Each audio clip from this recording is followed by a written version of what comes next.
ನಮಸ್ಕಾರ ವೀಕ್ಷಕರೇ, ಹಂಚಿಕೆಯಾಗಿದ್ದ ಸೈಟ್ ನೋಂದಣಿಯಾಗಿದ್ದರೆ ಮಾತ್ರವೇ ಮಾನ್ಯ ಮತ್ತು ಹಕ್ಕು ಲಭಿಸುತ್ತದೆ ಅಂತ ಹೇಳಿ ಕರ್ನಾಟಕ ಹೈಕೋರ್ಟ್ ಆದೇಶವನ್ನು ಮಾಡಿದೆ.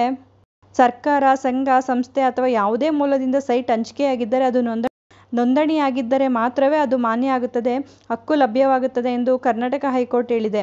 ನಿವೇಶನದ ಹಂಚಿಕೆಯು ಆ ನಿವೇಶನದ ಮೇಲೆ ಹಕ್ಕನ್ನು ನೀಡುವುದಿಲ್ಲ ಎಂದು ಹೈಕೋರ್ಟ್ ಸ್ಪಷ್ಟಪಡಿಸಿದ್ದು, ಹಂಚಿಕೆಯಾಗಿದ್ದ ನಿವೇಶನ ನೋಂದಣಿಯಾಗಿದ್ದರೆ ಮಾತ್ರ ಅದರ ಮೇಲಿನ ಹಕ್ಕು ಲಭ್ಯವಾಗುತ್ತದೆ ಎಂದು ಹೇಳಿದೆ. ಬಿಡಿಎಯಿಂದ ನಗರದ ಕೆ. ತಿಪ್ಪಣ್ಣ ಅವರಿಗೆ 1976-77ರಲ್ಲಿ ನಿವೇಶನ ಹಂಚಿಕೆಯಾಗಿತ್ತು.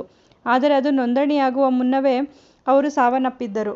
ಅಧೀನ ನ್ಯಾಯಾಲಯದ ಆದೇಶ ಪ್ರಶ್ನಿಸಿ ಆದಿಲಕ್ಷ್ಮಮ್ಮ ಮತ್ತಿತರರು ಸಲ್ಲಿಸಿದ ಅರ್ಜಿ ಪರಿಶೀಲಿಸಿದ ನ್ಯಾಯಮೂರ್ತಿಗಳಾದ ಎಸ್. ರಾಚಯ್ಯ ಅವರಿದ್ದ ಏಕಸದಸ್ಯ ಪೀಠ ಈ ಆದೇಶವನ್ನು ನೀಡಿದೆ. ವಾದ ಪ್ರತಿವಾದ ಆಲಿಸಿದ ಬಳಿಕ ನ್ಯಾಯಾಲಯ ಕೆ. ತಿಪ್ಪಣ್ಣ ಅವರಿಗೆ ನಿವೇಶನ ಹಂಚಿಕೆಯಾಗಿತ್ತು, ಆದರೆ ಅದರ ನೋಂದಣಿಗೂ ಮುನ್ನವೇ ಅವರು ಸಾವನ್ನಪ್ಪಿದ್ದಾರೆ ಮತ್ತು ಆ ನಂತರ ಪ್ರಾಧಿಕಾರಕ್ಕೆ ಹಣ ಪಾವತಿಸಿದ ನಂತರ ಮೂಲ ಹಂಚಿಕೆದಾರರ ಪತ್ನಿ ಹೆಸರಿಗೆ ನಿವೇಶನ ನೋಂದಣಿ ಮಾಡಿಕೊಡಲಾಗಿದೆ.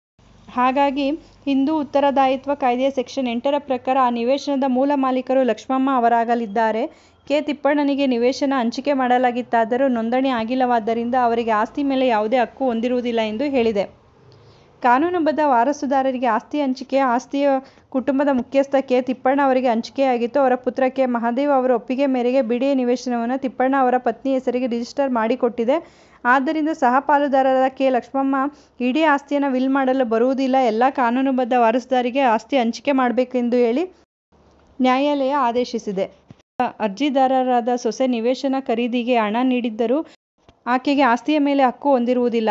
ಒಂದು ವೇಳೆ ಆಸ್ತಿಯನ್ನು ಪಾಲು ಮಾಡಿದರೂ ತಿಪ್ಪಣ್ಣನ ಪುತ್ರ ಕೆ. ಮಹಾದೇವ್ ಜೀವಂತವಾಗಿರುವುದರಿಂದ ಅದರಲ್ಲಿ ಆತನ ಪತ್ನಿಗೆ ಪಾಲು ಬರುವುದಿಲ್ಲ. ಆದ್ದರಿಂದ ಅಧೀನ ನ್ಯಾಯಾಲಯದ ಅರ್ಜಿ ವಜಾಗೊಳಿಸಿರುವ ಸರಿಯಾಗಿಯೇ ಇದೆ ಎಂದು ನ್ಯಾಯಪೀಠ ಹೇಳಿದೆ.